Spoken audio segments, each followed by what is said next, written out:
Everybody ought to be happy here tonight. Isn't it wonderful being in the presence of the Lord? I want everybody to smile. Let me see your teeth where they used to be anyway. Just give me a real good smile and praise the Lord. You know, we were doing some kind of business back in Florida. They said, do you have email? I said, no, I don't use email. I use an email. That's where you get your powers when you're on your knees. I said, I use an email. They looked at me kind of strange. But you know, God's people, the Bible says we are peculiar people. Am I right? So tonight we're going to have church. Hallelujah. I asked Brother Cook, we saw him in a restaurant last night, he and his wife. I asked him would he come and sing one of my favorite songs, I'm a Child of the King. And I'm not one bit ashamed being a child of the King. I want you to know he has never failed me. Where you at, Brother Cook? I know you're here somewhere. Come on up here. Now, you see, they can hide from me right now, but when I go back to Florida, Thursday I go to the VA hospital to go work on my eyes so I might be able to see. But I don't want you to feel sorry for me because it's better sometimes you don't see everything. Did you know that? Yeah. I got two little poodle dogs. I tell everybody, I said they're my best friend. I said, they tell you all the time a dog is a man's best friend. I'm glad you asked me why. A dog that just walks away wagging his tail, not his tongue.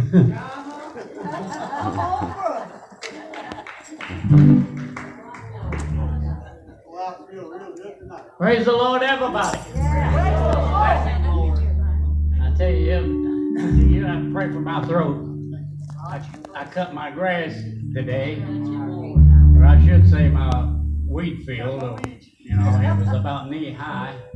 Those hours that I work, things I can't get to it, and everything else.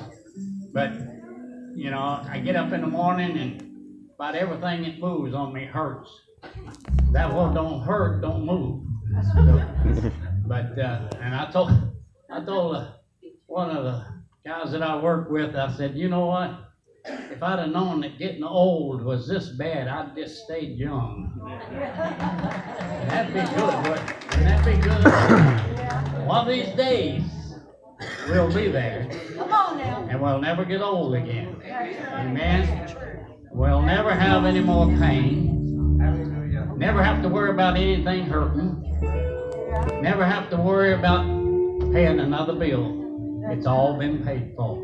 Amen. Yeah. All been paid for. Give me a.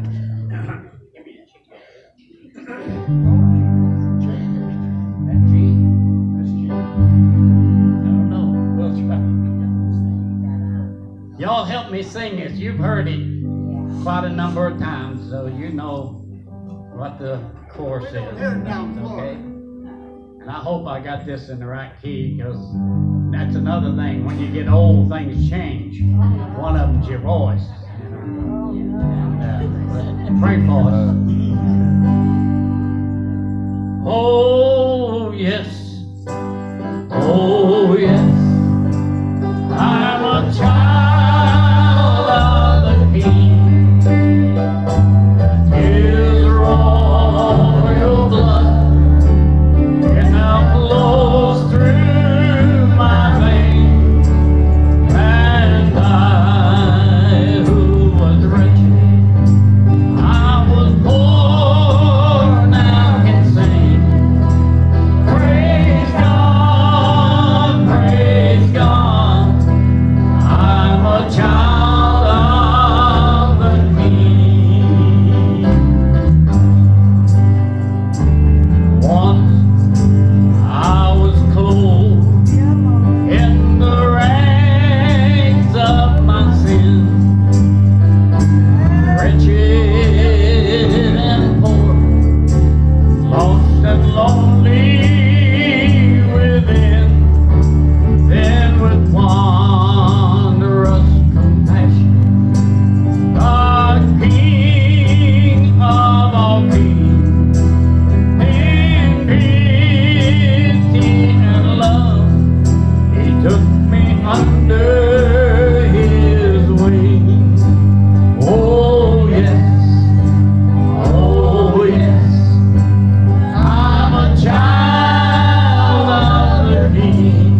was tired and cold and hungry from his journey.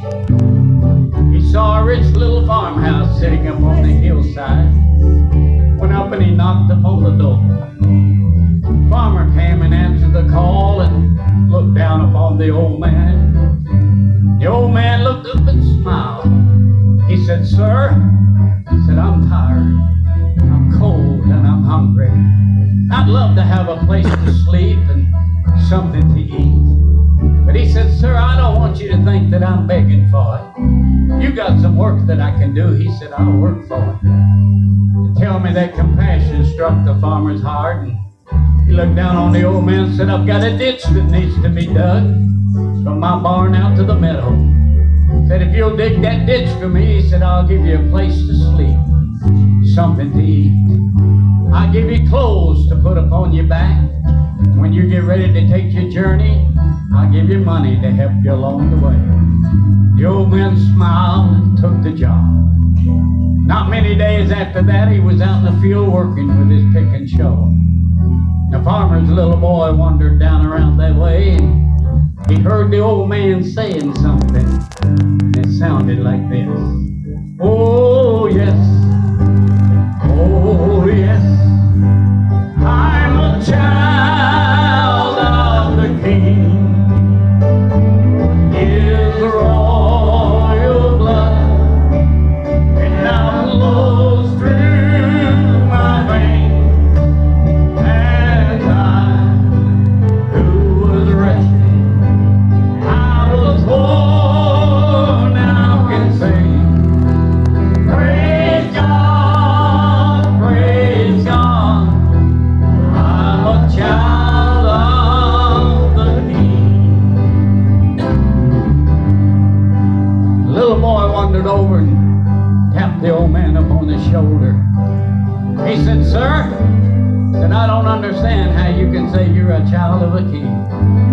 I was standing there beside my daddy when you came and begged for bread.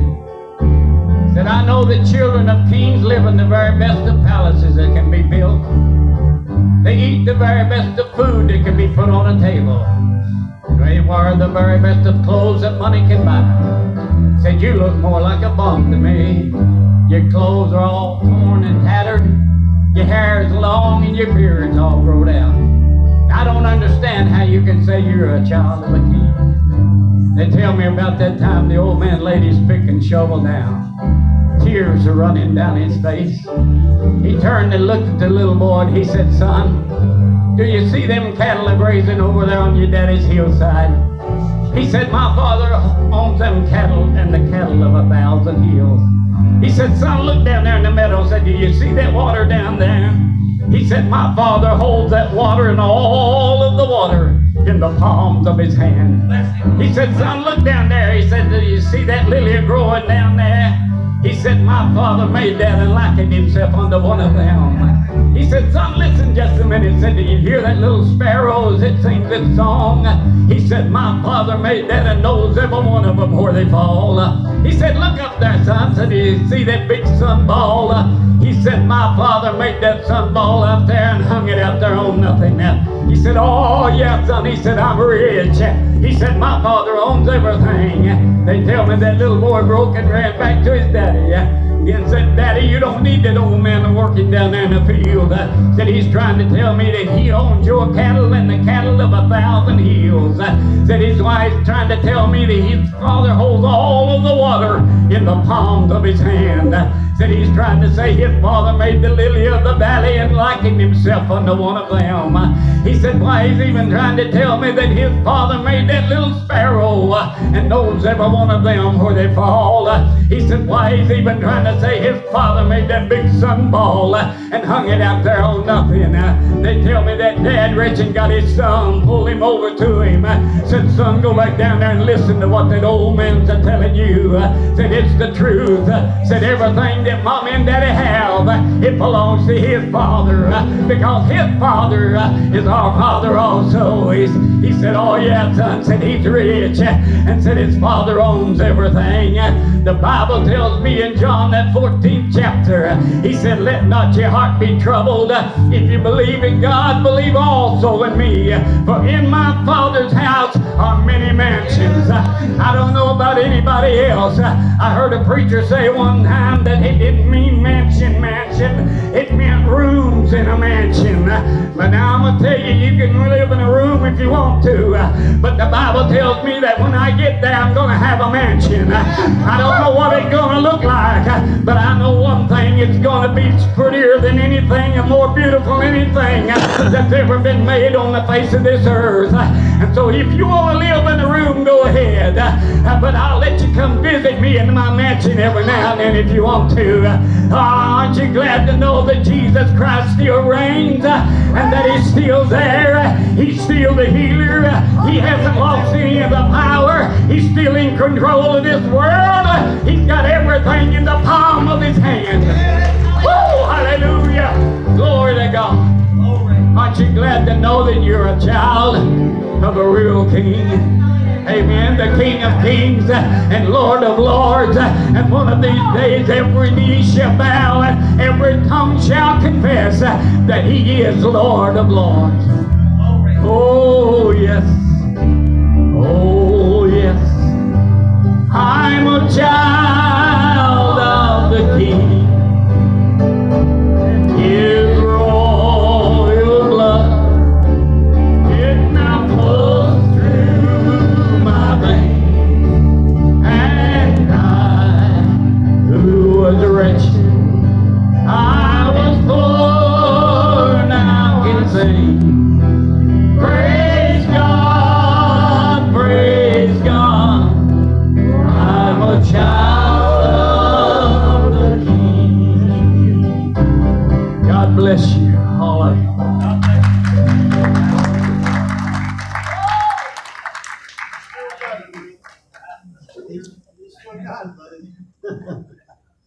Well, I guess it's my turn. It's good to have all of you here tonight.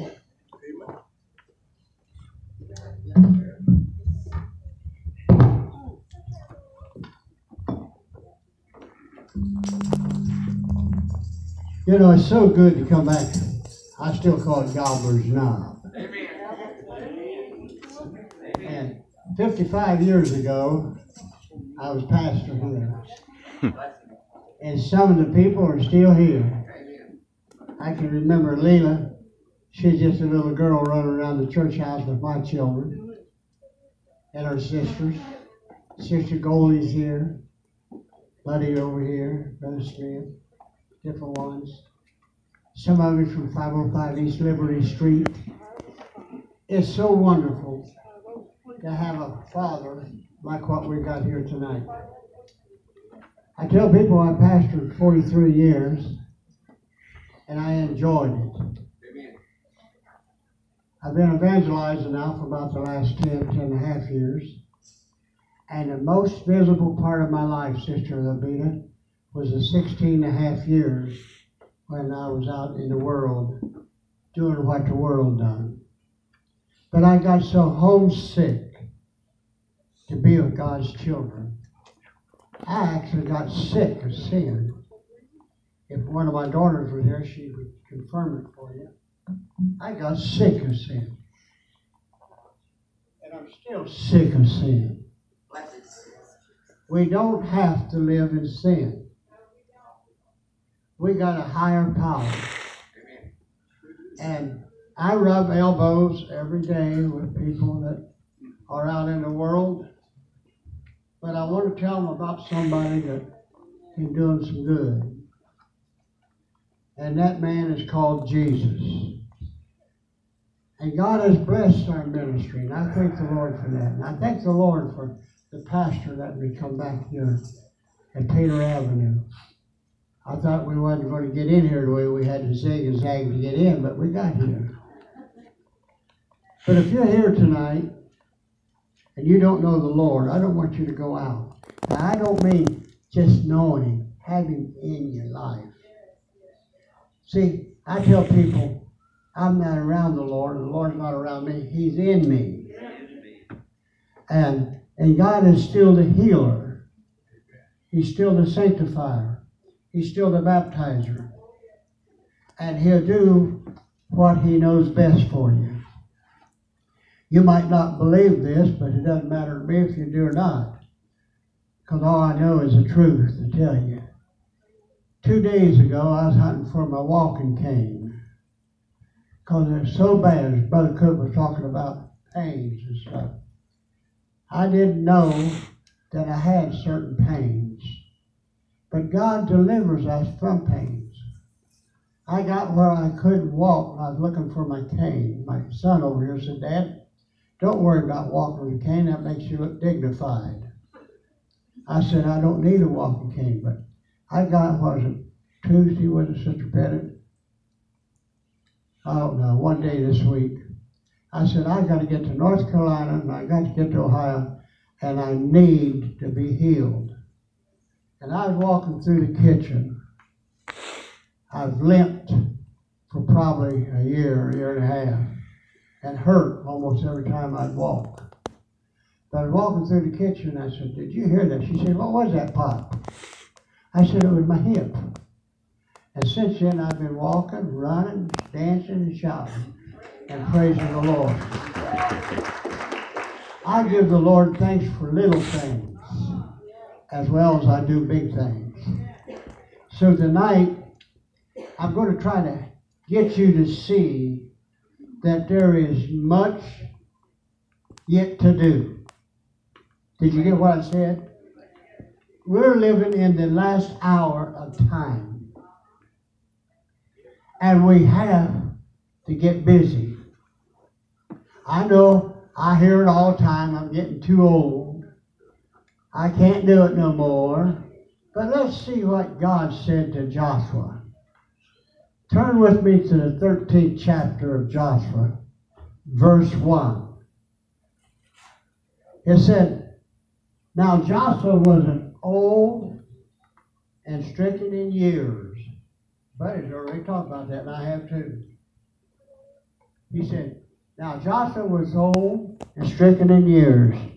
And the Lord said unto him, see, a lot of us don't want to listen to the Lord. But the Lord spoke to Joshua, and what did he do? He said to him something like this. I'll read it to you. Thou art old and stricken in years. He recognized that Joshua was old, and there remains much yet, very much, land to be possessed. Now, I'm going to change that a little bit. Now, if you study the book of Joshua, you find that Joshua was up on Sinai with Moses when he wrote the Ten Commandments. He followed Moses around in the wilderness. But now, he's in charge. God saw where he went out there. I'll tell you a little history about the land. He saw that he was a great man that could conquer. And I'm going to say we now. I'm not going to use land, because you know we're made from the dust of the earth. But I'm going to use you and I. Now I'm going to read it, Pettit's version. Now Joshua was old and stricken in years, and the Lord said unto him, thou art old and stricken in years, and there remaineth yet very much to be possessed. We've got a lot of people out here in this world lost. You'd be surprised how many sits in church and is lost. Are you with me tonight?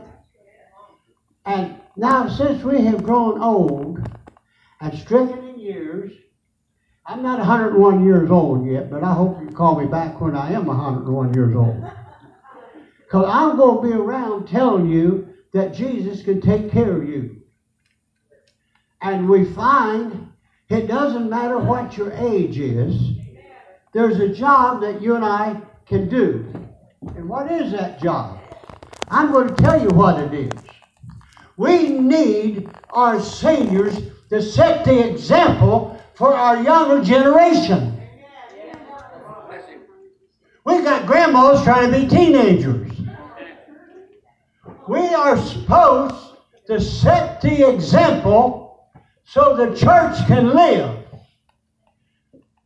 If some of our kinfolk would come back or they'd turn over in their grave if they know what's going on now. Now, I'm not no hobby preacher. I'm no clothesline preacher. But I believe in modest apparel. Don't you? I believe men should be men and women should be women. And my Bible tells me that the mothers of the church should teach the younger mothers. Instead of condemning them and trying to be like them, we should teach them how to sit, how to dress, how to act, and how to go to church.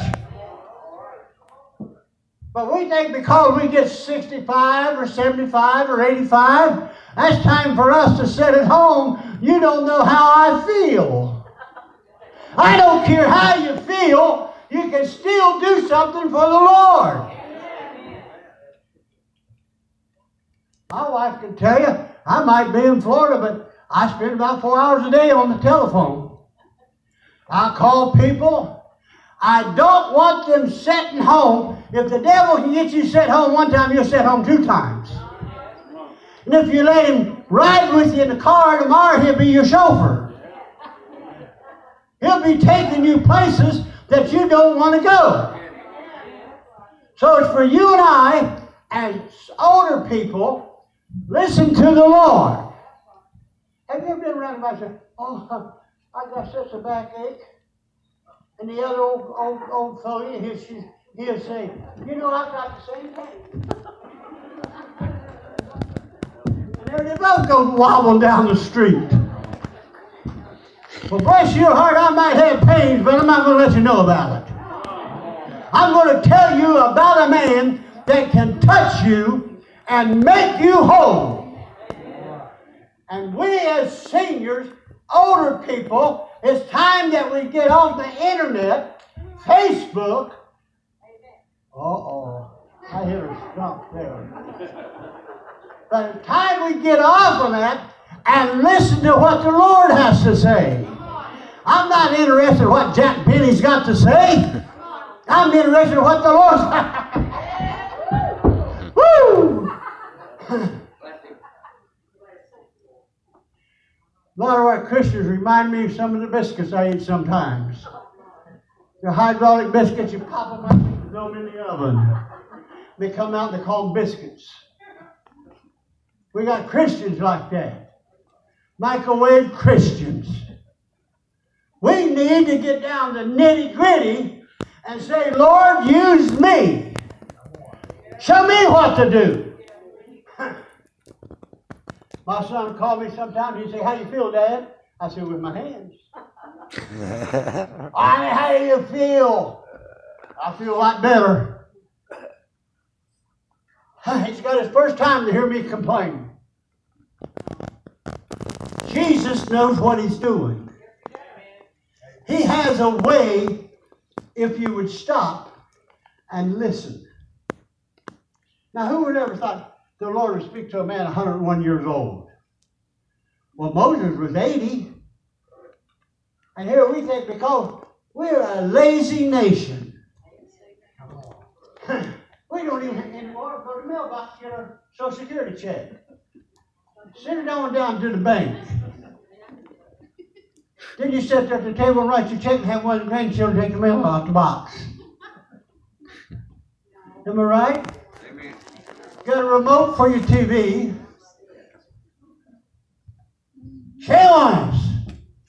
We should be full of the Holy Ghost and want people to know that the Holy Ghost is real. I preached on the Holy Ghost not too long ago. They said they hadn't heard a sermon on the Holy Ghost in years.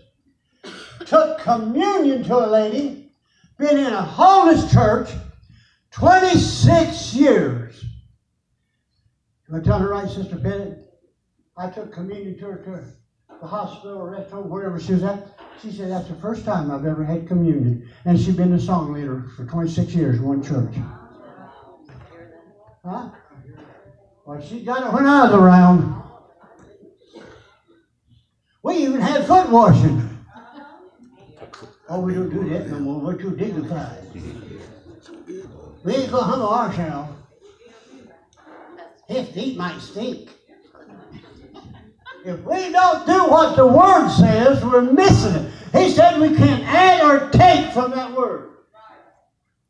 People will say to me, I don't care if it's Florida, Texas, Arkansas, you're from the old school.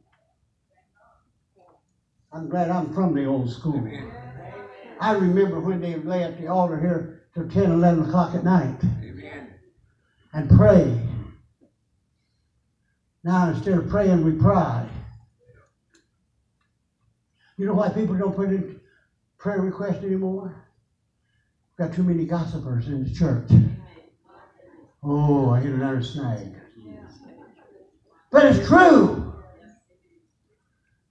We've got to be honest with one another. And so, I'm going to go out and possess every wayward man or woman I see. I'm going to tell them about a man called Jesus. Even though they might not want to listen. And if they walk away, I can walk along with them and still tell them about a man called Jesus.